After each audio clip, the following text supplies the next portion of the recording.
Welcome to the Big Four Accounting Firms podcast, brought to you by thebigfouraccountingfirms.com. Check out our blog and subscribe to our podcast for career advice, recruiting secrets, and the latest Big Four news.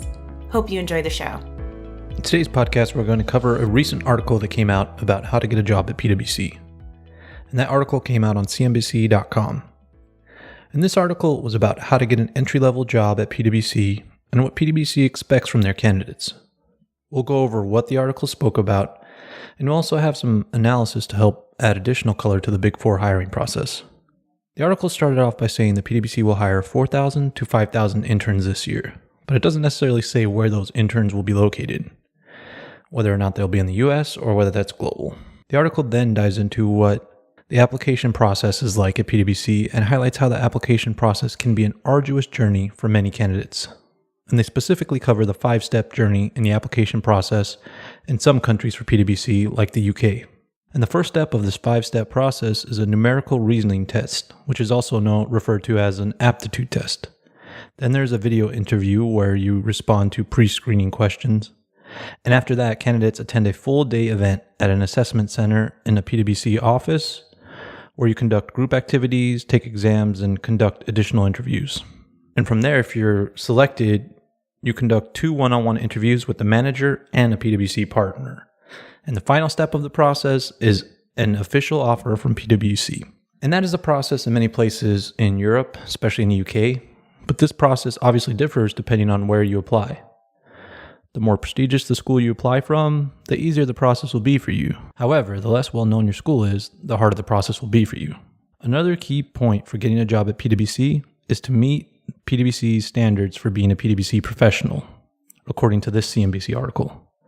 And there are 5 key attributes to a PwC professional, and they are 1, that you have business acumen, 2, that you have global acumen, 3, that you have technical capabilities, and 4, you have relationship skills, and lastly, 5, this whole leadership. Now, what do each of these mean? What business acumen basically means is that you have knowledge of business and your ability to succeed in business.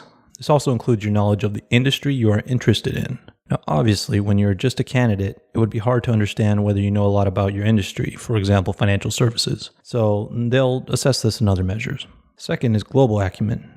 And what this refers to is your knowledge of what is going on in the world. And a great example of this would be tax reform currently. And another example would be the changing political environment around the world and how it's changing to more of a populist world and how elections are heading that way. Additionally, there are currently a lot of talk about trade wars around the world, and specifically in the US, and trade wars between US and China. This global acumen area really refers to any knowledge that you might have about the changing geopolitical environment and its impact on business and your clients. In an interview, you don't want to get too international, though, in this area, because the people you are interviewing with will still likely be focused more on what is impacting their clients on a local basis. So don't get too international with your interviewer. And the third area that we discussed was technical capabilities. What this means is that PwC wants you to be technical in your area of expertise. This would be something like accounting principles if you are in audit, and tax law and regulation if you are in tax. PwC expects you to be technical in whatever your area of expertise is. I wouldn't worry about this one too much if you are just looking at entry-level positions or internships at the Big Four. Just make sure that you understand the basics of whatever field you're going into before going into your interview, but you don't have to be an expert. That'll come later. And the next part of the PwC professional that PwC wants to see from you is relationship skills. This means you need to be able to maintain and grow professional relationships. You need to have some stories ready about how you've grown and utilized your relationships professionally.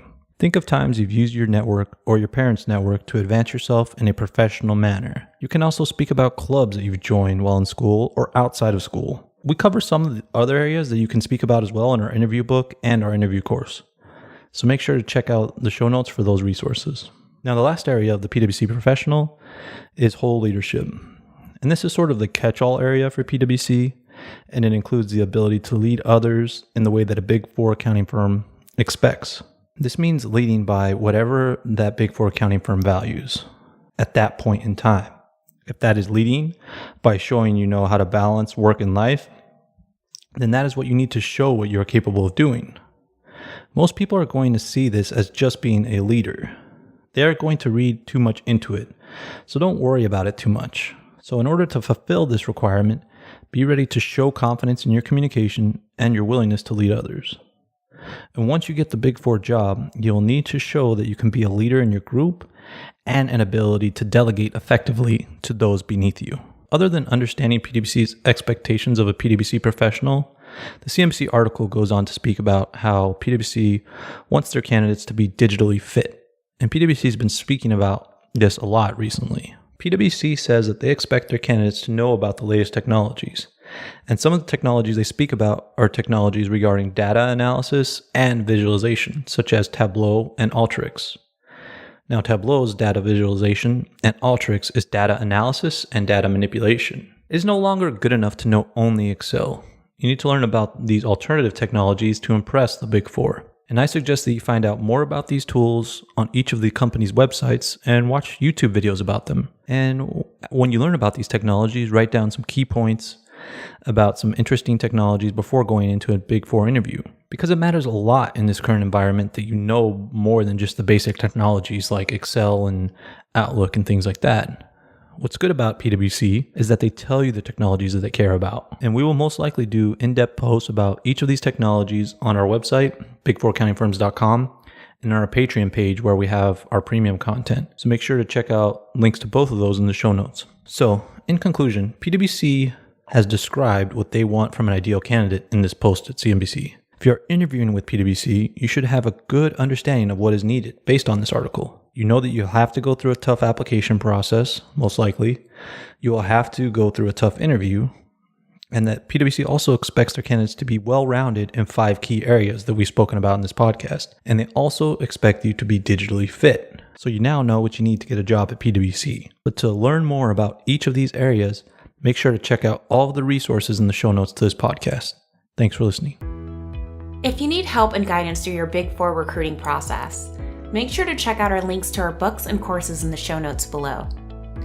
For additional Big Four career insights, tips, and tactics, visit our Patreon page, whereas for as little as $1, you could start receiving unique guides and checklists to help you throughout your career. Support us by not only donating to our Patreon page, but also by subscribing to our podcast on iTunes, Google Play, Stitcher, or your favorite podcast player today.